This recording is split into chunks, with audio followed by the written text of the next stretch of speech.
இங்கு நமது சென்னை விழாவை மிகச்சிறப்பாக சிறப்பித்துக் கொண்டிருக்கிற நமது சட்டமன்ற உறுப்பினர் எழிலன் சார்ல இருந்து நிறைய பேராளுமைகள் இருக்கிறாங்க. நிறைய நண்பர்கள் அங்கங்கே உட்கார்ந்துருக்காங்க. இந்த அரங்கே எனக்கு அவ்வளோ பிடிச்சிருக்கு. இதான் முதல் தடவை பார்க்குறேன் இப்படி ஒரு அரங்கு. இந்த இடத்துல கீழே இருக்கிற மாநாட்டு கூடலாம் அடிக்கடி பார்த்துருக்கோம். இந்த இடத்த பார்த்து அவ்வளோ பிரமிப்பாக இருக்குது. சென்னையில் பிடிக்கிற இடத்துல இதுவும் ஒன்றா இன்னையிலேருந்து சேர்ந்துருச்சு.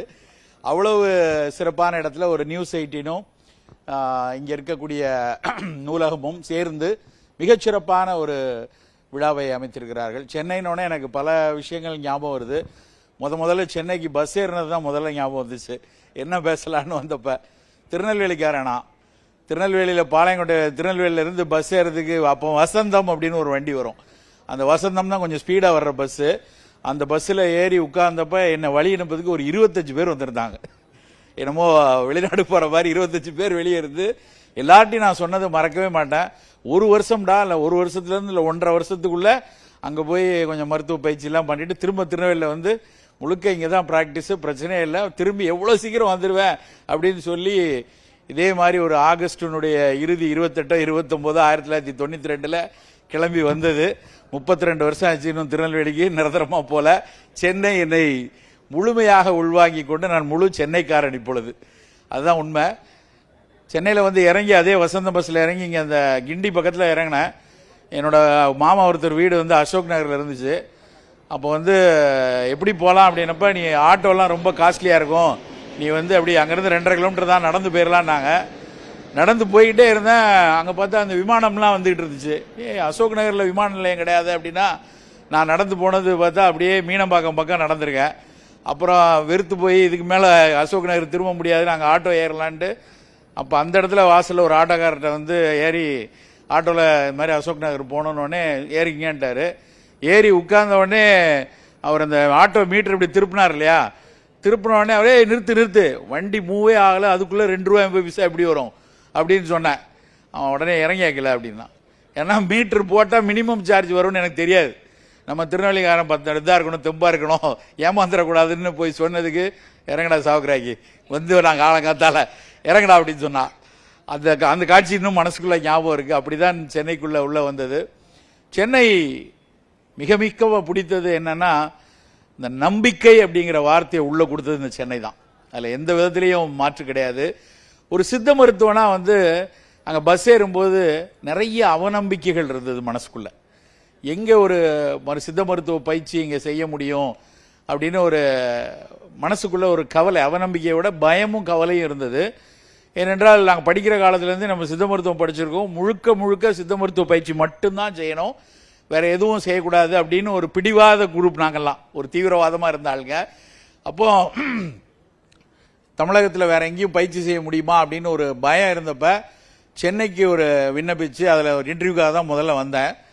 அதில் வந்து கிட்டத்தட்ட 450 பேர் போட்டி போட்டு, அப்போ வந்து ஒரே ஒரு சித்தா டாக்டர் போஸ்ட்டுக்கு 450 பேர் அப்ளை பண்ணியிருந்தோம்.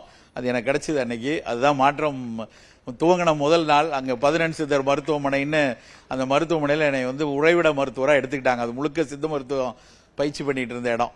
அன்னையிலிருந்து இன்னைக்கு வரைக்கும் பார்க்கும்போது பல விஷயங்களை கடந்து வருவதற்கு நிறைய விஷயங்கள் சொல்லலாம். சென்னையிலேருந்து அப்படி என்னெல்லாம் நமக்கு கொடுத்ததுன்னா, முதல் விஷயம் வந்து இந்த மருத்துவத்தின் மேலே இந்த ப்ரொஃபஷனல் ஹைட்டுக்கு வர்றதுக்கு இந்த மருத்துவத்தின் மீதான நம்பிக்கை கொடுத்தது. இந்த மருத்துவத்தை எப்படி பார்க்க வேண்டும், வெறுமன பயிற்சினா நம்ம மருந்து எழுதுகிற விஷயம் மட்டும் இல்லை, அது எங்கள் துறை மருத்துவத்தில் நிறைய ஆய்வு அவசியப்படுது. அப்போ அந்த ஆராய்ச்சி வந்து நமக்கு எவ்வளோ அவசியம்னு இங்கே இருக்கிற இன்ஸ்டிடியூஷன் தான் கற்றுக் கொடுத்துச்சு. அப்புறம் இந்த மருத்துவங்கிறது வந்து வெறுமன நோய்க்கும் மருந்துக்குமான ஒரு தட்டையான பாலம் கிடையாது. இதுக்கு சமூகம் தெரிஞ்சிருக்கணும், வாழ்வியல் தெரிஞ்சிருக்கணும், உணவு தெரிஞ்சிருக்கணும். இப்படிங்கிற விஷயத்தை எனக்கு கற்றுக் கொடுத்தது சென்னை நண்பர்கள் தான். குறிப்பாக இங்கே வந்தோடனே நான் முதல்ல எனக்கு சென்னை ஒருத்தரும் தெரியாது, ஒரு சின்ன துணிப்பையை தூக்கிட்டு வந்த ஆள் நான் இங்கே. அப்போ சென்னையில் முதல்ல எனக்கு நட்பு பழகினது வந்து ஒரு பத்திரிகையாளர் தான். இன்றைக்கும் ஊடகத்தில் நிறைய நண்பர்கள் இருக்கான அடிப்படை காரணம் தினமணியில் காட் சந்தானம்னு அவர் காட் பற்றி எழுதின அவர் தான் முதல் நண்பர். அவர் தான் வந்து முதல்ல வந்து சூழலியல் பற்றி பேசினது.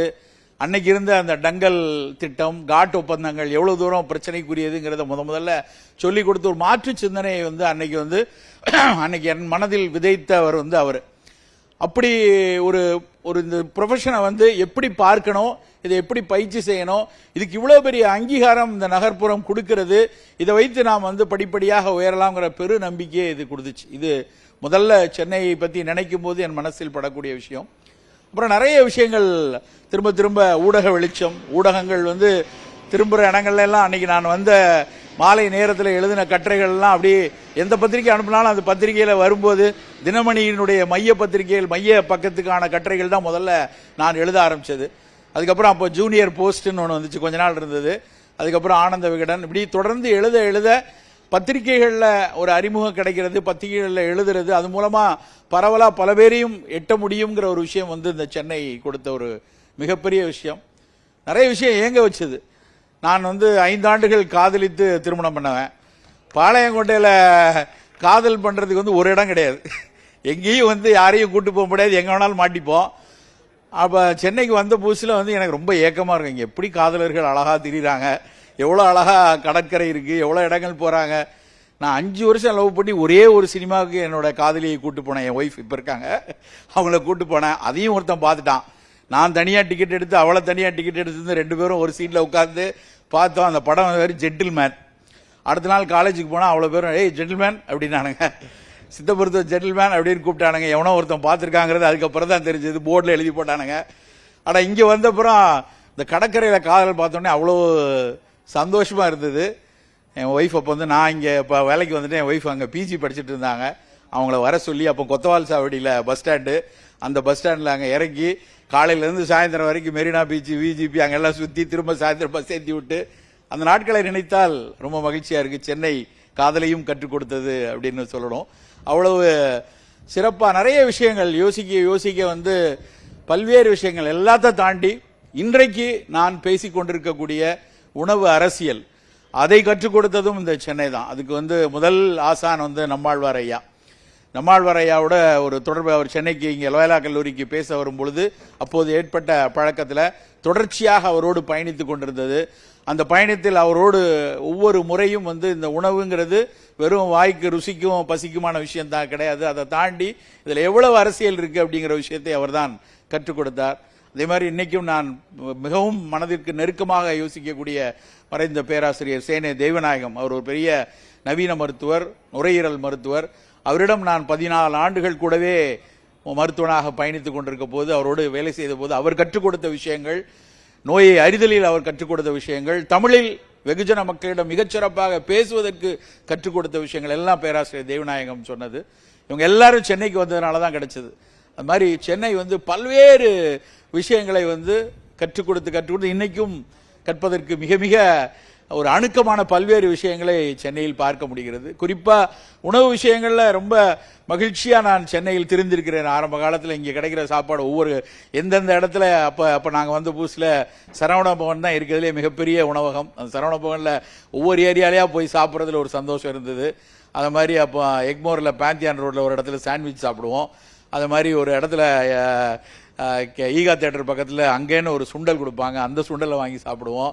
அப்போ சிக்கன் சாப்பிடணும்னா பொன்னையா கடையில் போய் சிக்கன் சாப்பிட்டது, இப்படி எத்தனையோ விஷயங்களை உணவில் கற்றுக் கொடுத்துருக்கோம். அதுக்கப்புறம் உணவு அரசியல் தெரிந்ததுக்கப்புறம் அந்த உணவு அரசியல் பற்றி வீதி வீதியாக இந்த ஊரில் பூவுலகின் நண்பர்களோடு நான் இணைந்து கொண்டு தொடர்ச்சியாக கல்லூரி மாணவர்கள்ட்டையும் பொதுமக்கள்கிட்டையும் எந்த உணவு கூடாது, எந்த உணவு வேண்டான்னு பேச ஆரம்பித்து இந்த 20 வருஷங்களில் அப்போல்லாம் ரொம்ப மகிழ்ச்சியாக இருக்கும்.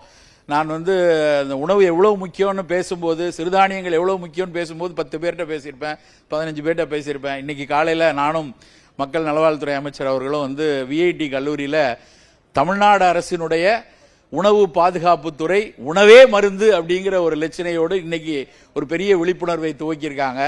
20 வருஷமா பேசின விஷயம் இன்னைக்கு அரசாங்கமும் எடுத்து அதை பெரிய அளவில் செய்கிறாங்க அப்படின்னு இன்னைக்கு காலையில் கூட எனக்கு ரொம்ப மகிழ்ச்சியாக இருந்தது. இப்படி தொடர்ச்சியாக இயங்குவதற்கு, உணவு சார்ந்து இயங்குவதற்கு இந்த சென்னை கொடுத்த பெரு நம்பிக்கை, ஒரு பெரும் பாய்ச்சல் வேறு எங்கேயும் கிடைச்சிருக்காது. அந்த வகையில் சென்னைக்கு நான் ரொம்ப நன்றி கடமைப்பட்டிருக்கேன்னு தான் நினைக்கிறேன்.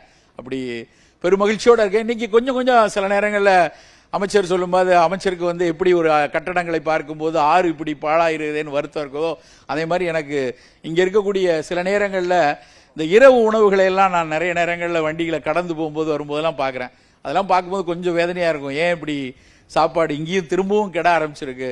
எவ்வளோ நாளாக கத்திக்கிட்டு இருக்கோம், எவ்வளோ நாளாக சில விஷயங்களை பேசிக்கிட்டே இருக்கிறோம். பரோட்டா வேண்டாம், ஃபிஷி ட்ரிங்க் வேண்டாம், குப்பை உணவுகள் வேண்டாம்னு சொல்கிறோம். இன்றைக்கும் அது புதுசு புதுசாக வேறு வேறு வடிகளில் வருது. சின்னம்மா பெரியம்மா தெரியல, ஷவர்மா தெரியுது. எல்லாருக்கும் வந்து யாரை கேட்டாலும் அதை போய் வாங்குறாங்க. அப்புறம் அதை எத்தனையோ கொதிக்க கொதிக்க கொடுக்க காப்பியில் ஒரு ஐஸ்கிரீமை போட்டு சாப்பிட்றாங்க. அப்படியே குளிராக இருக்கக்கூடிய ஐஸ்கிரீமில் கொதிக்க கொதிக்க எதையோ ஊற்றி சிஸ்லர்னு சாப்பிட்றாங்க. இப்படி புதிய புதிய வடிவங்களில் உணவு மாறுவதை கொண்டாடக்கூடிய இளைஞர் கூட்டம் இன்றைக்கும் இருந்து கொண்டிருக்கிறது. அதனுடைய சில சில விஷயங்கள், அதனுடைய தவறுகள், அது எப்படி நம்மை பாதிக்கும்னு தெரியாமல் ஒரு பெருங்கூட்டம் இதுக்குள்ளே போதேன்னு வருத்தமாக இருக்கும். குறிப்பாக பார்த்தீங்கன்னா சோஷியல் மீடியா காலம் இது. டிவி ஒழிஞ்சு போச்சு, சினிமா ரொம்ப குறைஞ்சி போச்சு, எல்லாம் போச்சு. முழுக்க முழுக்க சோஷியல் மீடியா பெருவெளிச்சில் வருது. ஆனால் சோஷியல் மீடியாவில் யார் ரொம்ப இன்ஃப்ளூயன்ஸ் பண்ணுறாங்கன்னு பார்த்தா எது ரொம்ப அதிகம் பார்த்தீங்கன்னா ஃபுடி அப்படின்னு ஒரு கல்ச்சர் வந்துட்டு இருக்கு. அந்த ஃபுடி கல்ச்சரில் நான் அதை சாப்பிட்றேன், இதை சாப்பிட்றேன், அதை பார்க்கும்போது எதற்கு இவ்வளவு ஒரு மெனக்கடல்கள் இதுக்குள்ளே இருக்குது? இப்படித்தான் சாப்பிடணுமா, இப்படி ருசிச்சு இப்படியெல்லாம் கொண்டு வரணுமான்னு கொஞ்சம் வேதனையாக இருக்கு. ஏன்னா உலகம் முழுக்கவே இந்த மாற்றம் வந்துட்டு இருக்கு. இங்கே மட்டும் இல்லை, எல்லா இடத்துலையும் மாறிட்டு இருக்கு. அதெல்லாம் பார்க்கும்போது இந்த நகர்ப்புறத்தில் இப்படியான குப்பை உணவுகள் சில நேரத்தில் திரும்ப திரும்ப மீண்டு வருது. ஏன்னா சென்னை ஒரு அடையாளம், சென்னை ஒரு பெரிய நம்பிக்கை. இன்னைக்கு காலையில் ஒரு பேஷண்ட் வராரு. அவர் வந்து ரொம்ப ஒரு மிக ஒரு எந்த அந்த கோயம்புத்தூர் பகுதியில் பல்லடம் பகுதியில் எல்லாரும் கைவிடப்பட்ட ஒரு நோயாளி. அவர் வந்திருக்காரு. வந்தோடனே சொன்ன விஷயம் என்ன சொன்னார்னா, சென்னைக்கு போனால் காப்பாற்றிடலான்னு சொன்னாங்க அப்படின்னு வந்திருந்தார். அவ்வளவு பெரிய நம்பிக்கையோட வரக்கூடிய ஒரு மக்கள் வரக்கூடிய இடத்துல இன்னொரு பக்கம் சென்னையில் செய்யக்கூடிய எல்லா விஷயமும் தமிழகத்தினுடைய எல்லாத்துக்கும் போய் ஒரு எட்டி நிற்கக்கூடிய இடத்துல இங்கே ஒரு குப்பை உணவு பெரிய அளவில் பாராட்டப்படுச்சுன்னா அதுக்கப்புறம் அது கன்னியாகுமரியிலையும் மேட்டுப்பாளையத்திலையும் ராமநாதபுரத்துக்குள்ளேயும் போயிருமே அப்படிங்கிற ஒரு அச்சமும் எனக்குள்ள இருக்கு. மற்ற வகையில் சென்னை எல்லா வகையிலும் என் மனசுக்கு இணக்கமான, திரும்பி பார்த்தால் அவ்வளவு மகிழக்கூடிய ஒரு பல்வேறு நிகழ்வுகளை கோர்த்து கோர்த்து கொடுத்து குதூகலிக்க வைக்கிறது. நன்றி. சில கேள்விகள் சார். நீங்க சொன்னீங்க உணவு பத்தி, சாப்பிட்றது பத்தி. சாண்ட்விச் சாப்பிட்டேன்னு சொன்னீங்க, அப்புறம் சிக்கன் சாப்பிட்டேன்னு சொன்னீங்க. சாண்ட்விச்க்கு சாஸ் தொட்டுக்குவீங்களா சார்? அப்ப என்ன கொடுத்தாங்க அன்றைக்கு வந்து அந்த எக்மோர் பக்கத்தில் அந்த ரோடு கூட மறந்துட்டு, பேந்தியன் ரோடு பக்கத்தில் ஒரு கடை இன்னைக்கும் இருக்கு சாண்ட்விச் கொடுக்கறதுன்னா, அது மாண்டியத்திலேன்ல கொடுத்த அல்சாமால் வாசல். சரி, அந்த அல்சாமால் வாசல் பாத்தீங்களா, எங்க நண்பர்கள் நிறைய பேர் இருக்காங்க. அந்த கடை இன்னைக்கும் இருக்குல்லாங்க அது. அப்பெல்லாம் அங்க சாப்பிட்டோம். அது வந்து 92ல இந்த உணவு அரசியல்லாம் தெரியாத காலத்துல அது ஒரு புதிய உணவுன்னு அன்னைக்கு தெரிஞ்சதுல அது ஒண்ணு இருந்தது, அது கொடுத்தாங்க. இப்ப கொடுத்தாங்கன்னா சத்தியமா சாப்பிட மாட்டேன். சரி, இன்னொரு கேள்வி சார். திருநெல்வேலியில இருந்து வந்தேன்னு சொன்னீங்க. பொதுவா மத்த ஊர்கள்ல இருந்து வந்தவங்களோட ஸ்லாங் கூட மாறிடும். திருநெல்வேலியில இருந்து வரவங்களோட ஸ்லாங் அவ்வளவு ஈஸியா மாறாது. ஆனா உங்கள்ட்ட அந்த ஸ்லாங் இல்லையே சார்? கொஞ்சம் மாறி இருக்கு. 35 வருடத்துல நான் வந்து திருநெல்வேலியில பிறந்து வளர்ந்திருந்தா கூட 35 ஆண்டுகள்ல பல்வேறு ஊர்களில் பயணித்திருக்கிறேன், பல்வேறு நாடுகளில் பயணித்திருக்கிறேன். நிறைய நேரங்களில் இன்னும் வந்து சென்னையில் இன்னொரு பெரிய முக்கியமான விஷயம்னா, பல கலாச்சாரங்கள், பல பண்பாட்டு கூறுகள் உள்ள பல்வேறு மக்களோடு இணைந்து வாழக்கூடிய ஒரு சூழல். அதனால அந்த மக்களோடு இணைந்து இருக்கும்போது ஆட்டோமேட்டிக்கா அதனுடைய எல்லாருடைய இன்ஃப்ளூயன்ஸ் இருக்கும். ஆனா இதெல்லாம் தாண்டி கொஞ்ச நேரம், அரை மணி நேரம் பேசணும்னா கண்டிப்பா திருநெல்வேலிக்காரங்கிறது ஏதாவது ஒரு இடத்துல தெரியும். நிறைய பேர் சொல்லியிருக்காங்க. இன்னொரு பர்சனல் டவுட் சார், டீ நிறைய குடிக்கலாமா சார்? குடிக்கலாம். ஆனா தேநீர் குடிக்கிறப்ப டீயா குடிக்கணும். ஆனா இன்னைக்கு நீங்க குடிக்கிற டீ வந்து டீ இல்ல, அது வந்து தேநீர் பால் பாயாசம். தேநீர் பால் பாயாசம் குடிக்க கூடாது. டீ குடிக்கணும்னா நல்ல கொதிக்கிற வெந்நீர்ல தேயிலை போட்டு கொஞ்ச நேரம் மூடி வச்சுட்டு அதுக்கப்புறம் அதை வடிகட்டிட்டு இனிப்பு வேண்டும் என்றால் கொஞ்சம் தேனோ இல்லைன்னா ஒரு சர்க்கரை, நாட்டு சர்க்கரையோ போட்டு அதை குடித்துக் கொள்ளலாம். உண்மையிலே தேநீர் வந்து மிகச்சிறந்த மருத்துவ பானம். அதுல இருக்கக்கூடிய ஃபீனாலிக் காம்பவுண்ட் ரொம்ப பல்வேறு உடலுக்கு பல நல்ல விஷயங்களை செய்யுது. ஆனா அதுல பாலை போட்டு சர்க்கரையை போட்டு அப்படி பால் பாயசமா குடிக்கிறது தான் கெடுதி. சரி.